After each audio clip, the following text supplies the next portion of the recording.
Whether you're overlanding in an electric truck, road tripping across the country on an electric motorcycle, or just backpacking on an electric skateboard, they're all powered by one of these, a rechargeable battery. The only difference between small electric rideables and the big EVs is whether their battery pack has only 20 cells or 20,000 cells. The batteries themselves are all the exact same, or are they? If you're new to electric vehicles, you might just assume that they all use lithium ion batteries. There's actually many different battery chemistries, each with their own strengths and weaknesses. And as EVs start to permeate all aspects of transportation, both big and small, I actually think we're going to start to see electric vehicles diverging based on battery chemistry, depending on what type of performance you want to get out of it. And in fact, this has already started. My Tesla Model 3 is proof enough of that. From cheap and powerful batteries that are even more dangerous than the ones the news tells you about, to salt-based batteries that are really good in cold, here are the 6 modern battery chemistries that we're going to see in EVs going forward. Number 1, our good old buddy, lithium ion. This is what's in 95% of electric vehicles today, and for good reason. Out of all the modern batteries in use, lithium ion has the highest energy density by weight and volume at up to 300 watt-hours per kilogram and up to 700 watt-hours per liter respectively. They have a moderate lifespan rated to 2,000 full charge cycles, but don't let that scare you. They typically last a lot longer than that, just with a bit of degradation. Most of the old Teslas on the road today, I'm talking from 2012, are still using their original battery and still going strong. It's not unheard of to see them going over 300,000 miles on a single battery pack, at which point it's the equivalent of getting your engine replaced. Expensive, yes, but not life-alteringly so. And the reason you see smaller packs like what electric skateboards and e-bikes use die faster is because people store them close to dead or fully charged for long periods of time, which is a big no-no for lithium-ion batteries. Degradation happens much faster at these ends of the spectrum. Generally, you want to keep them between 20% and 80% for a long lifespan. These batteries do get pretty hard hit in cold temperatures. You lose about 20% to 30% of your range in minus 20 degrees Celsius, and from 40% to 50% in minus 30, but that's only from a cold start. If you're driving an EV, and especially when you stop to charge it, the battery gets heated up to its operating temperature, so on a road trip, you're really only going to see that big of a dip on your first leg of your drive. After an hour or so of constant driving and charging, you'll see a significantly less drop from this. If you're riding something smaller without an active battery temperature management system, like an e-bike or an e-skate, you're kind of SOL for the range loss until the warmer weather comes around.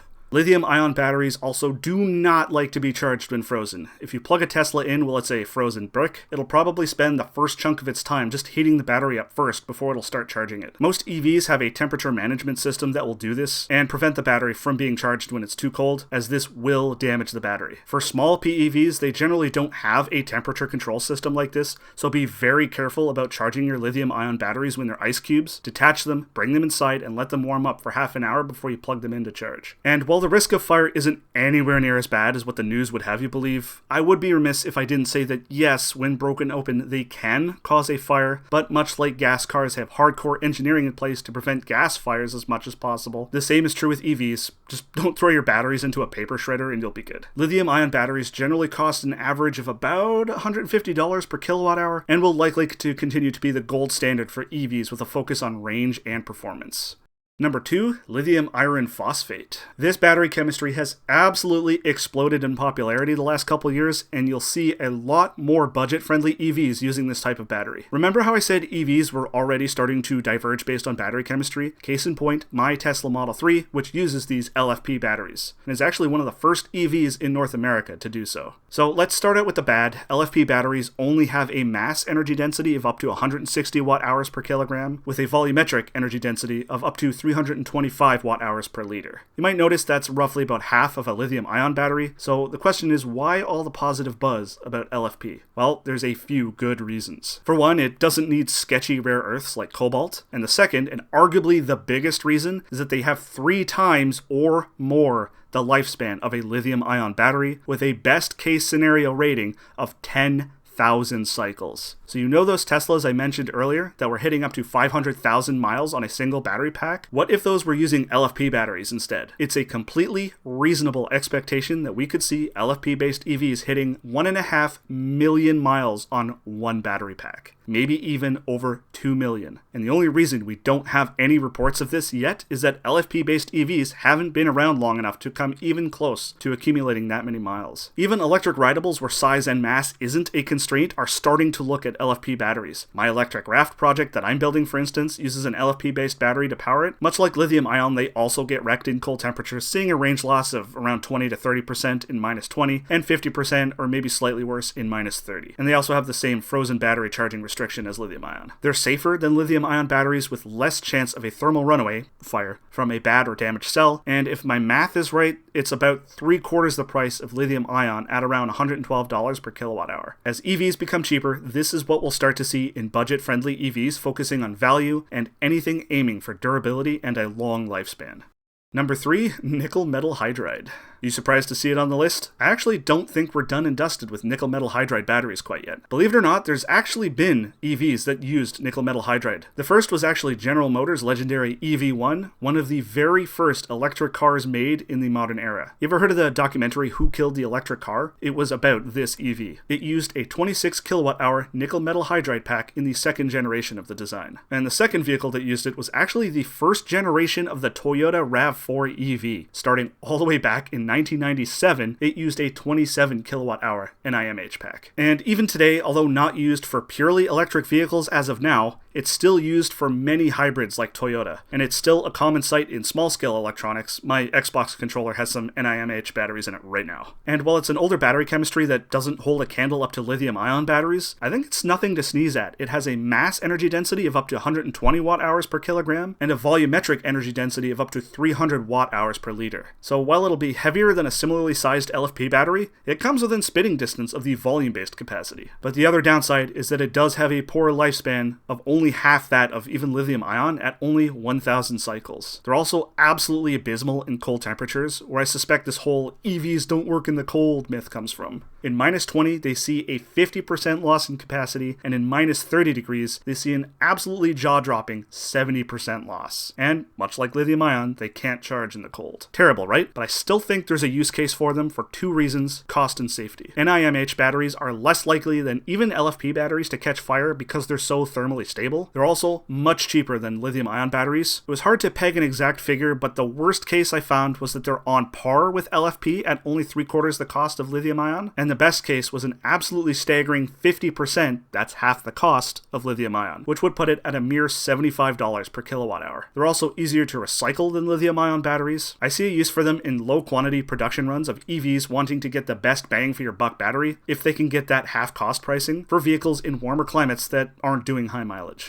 Number 4, lithium polymer. If there was one battery chemistry that was as dangerous as the news would have you believe, it's this one. It has a reasonable mass energy density of up to 200 watt-hours per kilogram and a surprising max volumetric energy density of up to 450 watt-hours per liter. But where it really shines is how fast it can dump out power. It has the highest max amp draw of any chemistry on this list. If you need to draw a lot of amps, LiPo batteries will absolutely send it. They have an abysmal cycle life at a max rating of only 400 cycles, and its cold weather performance is slightly worse than that of lithium ion, getting a 20% to 30% loss of range at -20 degrees Celsius and a 40 to 50% loss in -30. And much like other lithium-based chemistries, you can't charge it when it's frozen. Like I said, it's an incredibly dangerous battery. Undercharge it too much? Fire. Overcharge it? Fire. Poke a hole in it? Fire. Give it the side eye? Fire. So much so to the point that you're recommended to store LiPo batteries in a fireproof enclosure or outside when they're not being used. They're pretty reasonably priced. It was hard to peg a price down, but they've always been known to be relatively inexpensive batteries. If I had to guess, I'd estimate somewhere in the neighborhood of the $120 per kilowatt hour range. Because of their insane power output, I see use in low-use vehicles like heavy trucks or EVs that aim for the highest possible speed.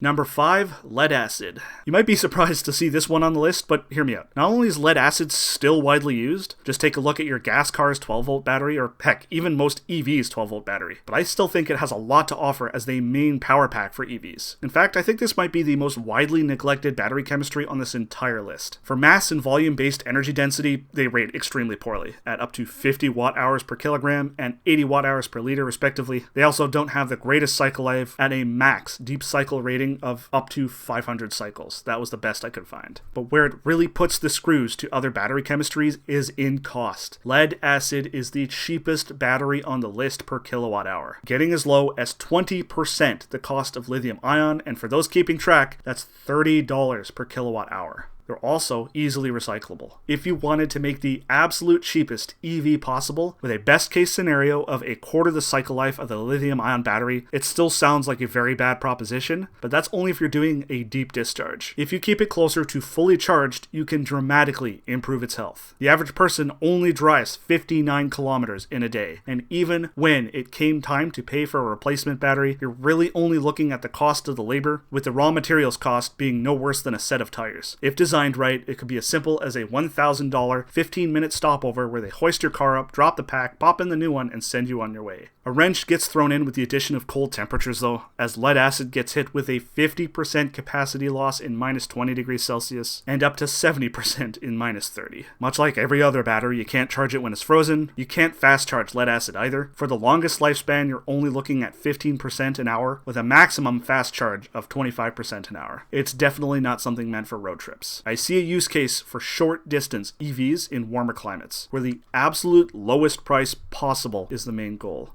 And number 6, sodium ion. This is the curveball on our list because this battery chemistry is only set to start being produced for use in electric vehicles this year. As the name suggests, it ditches lithium entirely and uses sodium instead. CATL is set to be the first company to start mass producing them, and the first iteration of these batteries is pretty comparable to LFP in energy density at 160 watt-hours per kilogram by mass, and an estimated 320 watt-hours per liter in volume respectively. It seems to be rated for 3,000 cycles, which isn't as great as LFP, but a solid 50% higher than lithium-ion batteries. It also has a similar charging speed to LFP, being able to do 80% in 15 minutes. But what really makes sodium-ion batteries shine is their cold weather performance. CATL says that should only see a 10% loss in minus 20 degrees Celsius, and just me personally guessing, but probably a 20% loss in minus 30 degrees Celsius. You will see these absolutely explode in popularity in cold weather countries like Canada, the Nordic countries, and anywhere else there's a long winter with cold temperatures. Not much is known about cost, but this battery tech will require time to ramp up to scale.